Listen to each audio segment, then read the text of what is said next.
அஸ்ஸலாமு அலைக்கும். Welcome to Haya's recipe. நீங்கள் எல்லோரும் நல்லா இருப்பீங்கன்னு நம்புகிறேன். நானும் நல்லா இருக்கேன், அல்ஹம்துலில்லாஹ். இன்றைக்கி பார்க்குறதுக்கே ரொம்பவே அட்ராக்டிவான கலர்ஃபுல்லான ஒரு ஸ்வீட் ரெசிபி தாங்க பார்க்க போகிறோம். இதை ஆவியில் வேக வச்சு செய்கிற ஒரு ஸ்வீட், செய்கிறதுக்குமே ரொம்பவே ஈஸியாக இருக்கும். இன்றைக்கி மலேசியாவுடைய பாரம்பரிய குயர் ரெசிபி தான் பார்க்க போகிறோம். வாங்க எப்படி செய்யலான்னு பார்க்கலாம். அதுக்கு ஒரு கப் தேங்காய் எடுத்துக்கலாம். இது அப்படியே ஒரு தேங்காவை தோலை சீவி வச்சுருக்கேன். அது கூட 650 ml தண்ணி எடுத்துக்கலாம். அது அப்படியே அந்த தேங்காயில் ஊற்றி நல்லா பேஸ்ட்டாக அரைச்சிடலாம். இதை மாதிரி நல்லா அரைச்சதுக்கப்புறமா அதை அப்படியே ஃபில்ட்ரு பண்ணி தனியாக எடுத்து வச்சுக்கலாம். இதில் தான் நம்ம மாவை கரைக்க போகிறோம். அதனால் இதை நல்லா ஃபில்ட்ரு பண்ணி அதை அப்படியே தனியாக எடுத்து வச்சுக்கலாம். இப்போ நம்ம நல்லா ஃபில்ட்ரு பண்ணியாச்சு. இதை அப்படியே ஸ்டவ்வில் கொதிக்க வச்சு இறக்க போகிறோம். வாசனைக்காக அது கூட பாண்டான் இலை போட்டுக்கோங்க. பாண்டான் இலை இல்லைன்னா நீங்கள் வெண்ணிலா எசன்ஸ் கூட போட்டுக்கலாம். அது கூட பிஞ்ச் ஆஃப் சால்ட் மட்டும் போட்டு நல்லா இதை மாதிரி கொதிக்க வச்சு இறக்கிடுங்க. இப்போது அது செய்கிறதுக்காக டப்பியோக்கா ஃப்ளார் எடுத்துக்கோங்க. அது சப்போஸ் உங்கள்கிட்ட இல்லைன்னா நீங்கள் மைதா மாவு 2 கப் ஆட் பண்ணிக்கலாம். அது கூட 1/4 கப் அளவுக்கு அரிசி மாவு எடுத்துக்கோங்க. நார்மலாக யூஸ் பண்ணுற அரிசி மாவு எடுத்துக்கோங்க. அது கூட 1 கப் அளவுக்கு சுகர் எடுத்துக்கோங்க.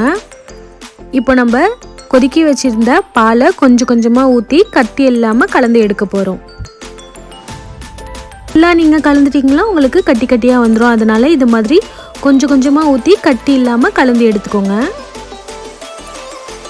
இந்த ரெசிபி செய்கிறதுக்கு ரொம்பவே ஈஸியாக இருக்கும். சாப்பிட்றதுக்குமே ரொம்பவே டேஸ்டியாக இருக்கும். கண்டிப்பாக ட்ரை பண்ணி பாருங்கள். இந்த வீடியோ முழுசாக பார்க்குறதுக்கு முன்னாடி என்னோட சேனலை இப்போ தான் ஃபஸ்ட் டைம் பார்க்குறீங்கன்னா சப்ஸ்கிரைப் பண்ணிவிடுங்க.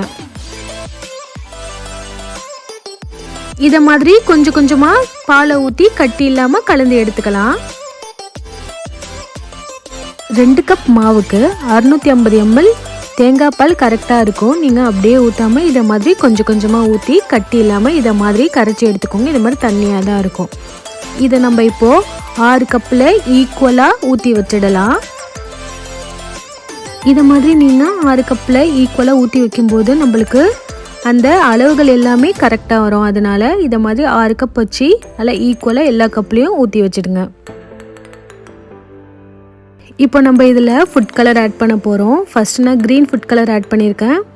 உங்களுக்கு என்ன ஃபுட் கலர் பிடிக்குமோ நீங்கள் அதுக்கு தகுந்த மாதிரி ஃபுட் கலர் ஆட் பண்ணிக்கலாம். ஃபுட் கலர் இல்லாமல் செய்யணுன்னா இது பார்க்குறதுக்கு ரொம்ப அட்ராக்டிவாக இருக்காது. அதனால் உங்களுக்கு எந்த ஃபுட் கலர் வேணாலும் இதை மாதிரி 2 ஃபுட் கலர் கூட ஆட் பண்ணி லேயராக ஊற்றி எடுத்துக்கலாம்.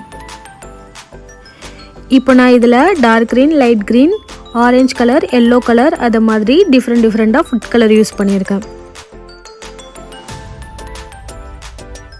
நீங்கள் இதை மாதிரி ஃபுட் கலர் சேர்க்குறதுக்கு விருப்பம் இல்லைன்னா நீங்கள் 2 கலர் மட்டும் ஆட் பண்ணி நீங்கள் லேயராக ஊற்றி எடுத்துக்கலாம். இப்போது எல்லாத்துலேயும் இதை மாதிரி ஃபுட் கலர் ஆட் பண்ணியாச்சு. நம்மளுக்கு இப்போது ரெடியாக இருக்குது.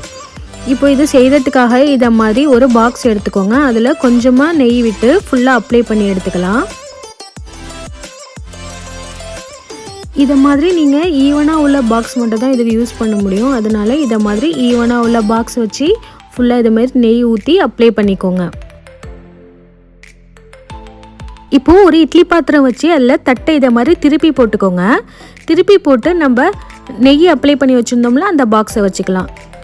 இப்போது ரெடி பண்ணி வச்சுருந்த ஃப்ளார் அதில் ஊற்றிடலாம். நீங்கள் எந்த கலர் ஃபஸ்ட்டு ஆட் பண்ணணும்னு நினைக்கிறீங்களோ அதை ஊற்றிக்கோங்க. அதை 5 நிமிஷம் மீடியம் ஃப்ளேமில் வேக வச்சா இதை மாதிரி வந்துடும். நெக்ஸ்ட்டு ஸ்டெப்பாக நம்ம நெக்ஸ்ட்டு ரெடி பண்ணியிருந்த வச்ச ஏதாவது உங்களுக்கு பிடிச்ச கலரை இது மாதிரி ஊற்றிக்கோங்க.